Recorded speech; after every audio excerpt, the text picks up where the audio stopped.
25 سال عمر تھی حضور علیہ السلام کی جب حضرت خدیجۃ الکبریٰ سے آپ کا نکاح ہوا۔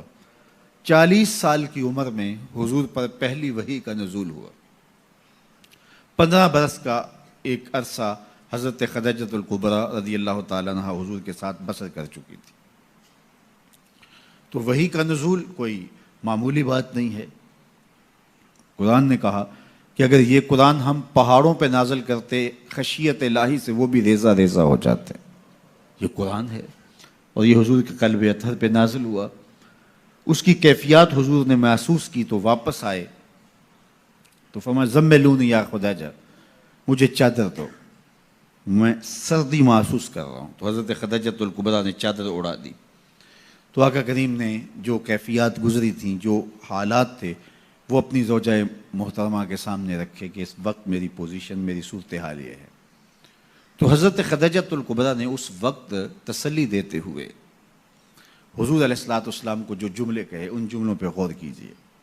یہ حضور کی 40 سالہ زندگی کی کہانی حضور کی زوجہ کی زبانی ہے۔ سیدہ خدیجۃ الکبریٰ نے کہا کلا واللہ لا یخزیک اللہ ابدا، اللہ کی قسم آپ کا رب آپ کی عزت میں فرق نہیں آنے دے گا، آپ کو پریشان نہیں ہونے دے گا۔ میں اللہ کی قسم اٹھا کے کہتی ہوں کبھی ایسا نہیں ہوگا کہ آپ کا رب آپ کی عزت میں فرق آنے دے۔ کیوں؟ 5 چیزیں سیدہ خدیجۃ الکبریٰ نے بیان کیا۔ فرمایا انک لتصل الرحم، ایک تو آپ صلہ رحمی کرتے ہیں۔ دوسری بات ارشاد فرمائی وتحمل الکلہ، جن کا کوئی بوجھ اٹھانے والا نہیں اس کا بوجھ آپ اٹھاتے ہیں۔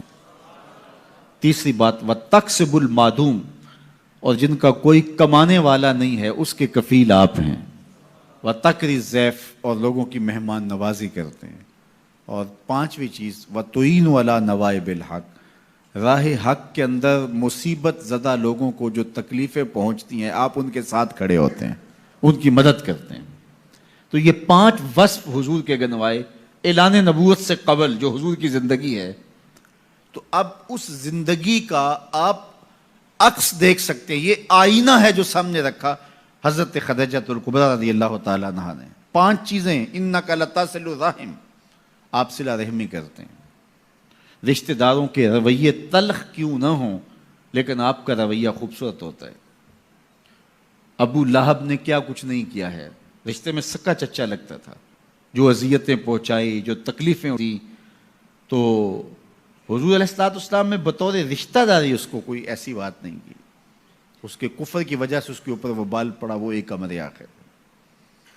اور پھر لوگوں کے ساتھ جو رویے، حسن سلوک میرے اور آپ کے آقا مولا نے روا رکھا۔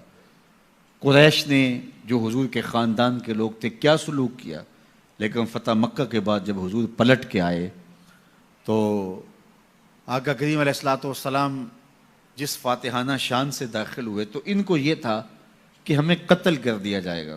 آقا کریم علیہ السلام تشریف لائے، سب کو جمع کیا، قریش جمع تھے۔ تو آقا کریم علیہ السلام نے فرمایا کہ بتاؤ میں تمہارے ساتھ کیا سلوک کروں، تم ہی بتاؤ۔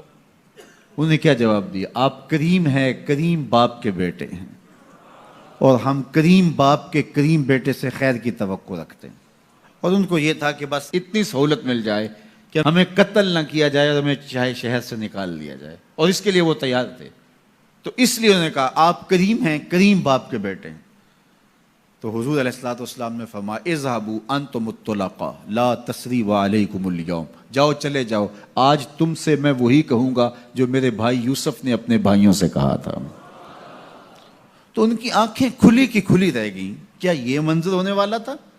ہم نے کیا کیا، اجریاں ڈالیں، کانٹے بچھائے، گڑے کھودے، کوڑے پھینکے، اور کیا کچھ نہیں کیا۔ اور ان کا یہ رویہ، اللہ اکبر! تو یہ حضور علیہ السلام کی صلہ رحمی کی وہ مثال ہے کہ جو کائنات میں آپ کو کہیں اور نہیں ملے گی۔ حضور نے ہمیں صلہ رحمی کی تلقین کرتے ہوئے ارشاد فرمایا کہ جو شخص یہ چاہتا ہے کہ اس کے رزق میں برکت ہو اور اس کی عمر میں برکت ہو، 2 چیزیں، جو شخص یہ چاہے کہ اس کے رزق میں بھی برکت ہو، اس کی عمر میں بھی برکت ہو، وہ رشتہ داروں کے ساتھ سلوک اچھا کرے۔ جب وہ صلہ رحمی کرے گا تو اللہ تعالیٰ اس کے بدلے میں اس کی عمر میں بھی برکت کرے گا اور اس کے رزق میں بھی برکت۔